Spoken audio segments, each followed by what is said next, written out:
ಅಣ್ಣ ಈಗ ನೀವು ಜಾಗ ಬಿಟ್ಕೊಡಿಲ್ಲ ಅಂತ ಪೊಲೀಸ್ ಬರುತ್ತೆ, ನಿಮ್ಮನ್ನ ಅರೆಸ್ಟ್ ಮಾಡ್ತಾರೆ. ಬಿಡ್ರಿ, ನಮ್ ದನ ಕರ ಎಲ್ಲಾ ಮೇವ್ ಹಾಕ್ರಿ, ಅವ್ರು ನಮಗೂ ಊಟ ಕೊಡ್ಲಿ. ಎಷ್ಟ್ ದಿನ ಕುಡ್ಕೋತಾರ ಕುಡ್ಕೊಳ್ಳಿ, ಹೋಯ್ತಿವಿ. ನಾವ್ ಹೋಗಕ್ ರೆಡಿ ಇದ್ದೀವಿ. ನಾವೇನ್ ತಲೆ ಹೊಡೆದಿಲ್ಲ, ಕಳ್ತನ ಮಾಡಿಲ್ಲ. ಸರ್ಕಾರ ಹೇಳ್ತಿರೋದು ಈಗ ನೀವು ಕೋರ್ಟಿಗೆ ಹೋಗಿ ಅಂತ ಹೇಳ್ತವ್ರೆ. ಕೋರ್ಟಿಗೆ ಹೋಗಿ ನೀವೇನ್ ಅಲ್ಲಿ ಮಾಡ್ತೀರಾ? ಕೋರ್ಟಿಗೆ ಹೋಗಿ ಕೋರ್ಟಲ್ಲಿ ಹೋದ್ರೆ ನ್ಯಾಯಾಧೀಶರು ಹೇಳ್ತಾರೆ ಸಾರ್ವಜನಿಕ ಉದ್ದೇಶಕ್ಕಂತ ಭೂಮಿ ನೀವು ಬಿಡ್ಕೊಡ್ಲೇಬೇಕು ಅಂತ ಹೇಳುತ್ತೆ.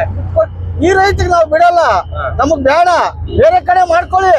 ಹೋರಾಟ ಎಷ್ಟು ದಿನ ತನಕ ಇರುತ್ತೆ? ನೀವು ಕೋರ್ಟಿಗೆ ಹೋಗ್ಲೇಬೇಕಲ್ಲ. ಯಾರು ನೀವು ಕೋರ್ಟಿಗೆ ಹೋಗಲ್ ಬಿಡಿ. ಕೋರ್ಟಿಗೆ ಹೋದ್ರೆ ಕೋರ್ಟ್ ನಿಮ್ಮಂತೆ ಮಾತಾಡಲ್ಲ, ಗೊತ್ತು. ಬೇಡ, ನಮ್ ಜುವಾಮ್ ಹೋದ್ರು ನಾವ್ ಭೂಮಿ ಬಿಡಲ್ಲ. ನಮಗ್ ಬೇರೆ ಮಾತ್ ಬೇಡ. ನಮ್ ಜಮೀನು ನಮ್ಮ ಹಕ್ಕು. ನಾನು ಇವತ್ತು ಪಕ್ಷ ಹೋರಾಟಕ್ಕೆ ಬರ್ತಿದ್ದೆ. ಓಕೆ, ಈಗ ಹೌದು, ಈಗ ಎಲ್ಲಾ ಟೈಮಲ್ಲೂ ಪಕ್ಷದ ಅದು ನಿಮ್ಮ ಸ್ಪಾಟ್ ಅಲ್ಲಿ ಇರಕ್ ಆಗಲ್ಲ. ಇದ್ರೂ ಕೂಡ ಎಲ್ಲಾರು ಅರೆಸ್ಟ್ ಮಾಡ್ತಾರೆ, ರಿಸರ್ವ್ ಪೊಲೀಸ್ ಕರುತ್ತಾರೆ. ನೀವು ಅವರಿಗೆ ಕೇಸ್ ಆಗುತ್ತೆ, ನಾನ್ ಬೆಲೆಬಲ್ ವಾರೆಂಟ್ ಆಗುತ್ತೆ.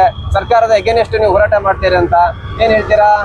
ಯಾರು ಈಗ ಅಂತ ಟೈಮಲ್ಲಿ ಈಗ ಅಲ್ಲಿ ಶಿವರಾಮ್ ಕಾರಂತ್ ಲೇಔಟ್ಗೂ ಹಂಗೆ ಮಾಡಿದ್ರು. ಅಲ್ಲಿ ಎಲ್ಲ ಹೋರಾಟ ಮಾಡಿದ್ರು, ಬಂದ್ರು ರೈತರೆಲ್ಲವ, ಎಲ್ಲಾರು ಅರೆಸ್ಟ್ ಮಾಡಿ ಬಿಸಾಕಿದ್ರಲ್ಲವ.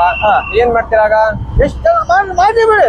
ಊರ್ನ ಅರೆಸ್ಟ್ ಮಾಡ್ತಾರೆ, ಒಬ್ಬರನ್ನ ಮಾಡ್ಲಿ ಬರ್ತೀವಿ. ಹೋಗಕ್ ರೆಡಿ, ನಾವ್ ಹೋಗಕ್ ರೆಡಿ. ಎಲ್ಲ ತಗೊಂಡೈತ್ಯಾ ತಗೊಂಡ್ ನಡಿ, ಬರ್ತೀವಿ. ಇಲ್ಲ, ಹೋರಾಟ ಎಷ್ಟು ದಿವಸ ಮಾಡ್ತೀರಿ? ನಾವ್ ಇರೋ ಗಂಟೆನೂ ಬಿಡಲ್ಲ. ಇಲ್ಲ, ರಾತ್ರಿ ಮನೆಗೆಲ್ಲ ಉಳ್ಸಾಗುತ್ತೆ. ಮನೆ ಇದ್ರೆ ಯಾರು ಆಮೇಲೆ ತೆಂಗಿನ ತೋಟ ಎಲ್ಲ ಉಳ್ಸಾಗುತ್ತೆ. ನಾವು ಪ್ರಾಣ ಬಿಡಲ್ಲ, ನಾವ್ ಜಮೀನ್ ಅಂತೂ ಬಿಡಲ್ಲ. ನಮಗ್ ಬೇಡ.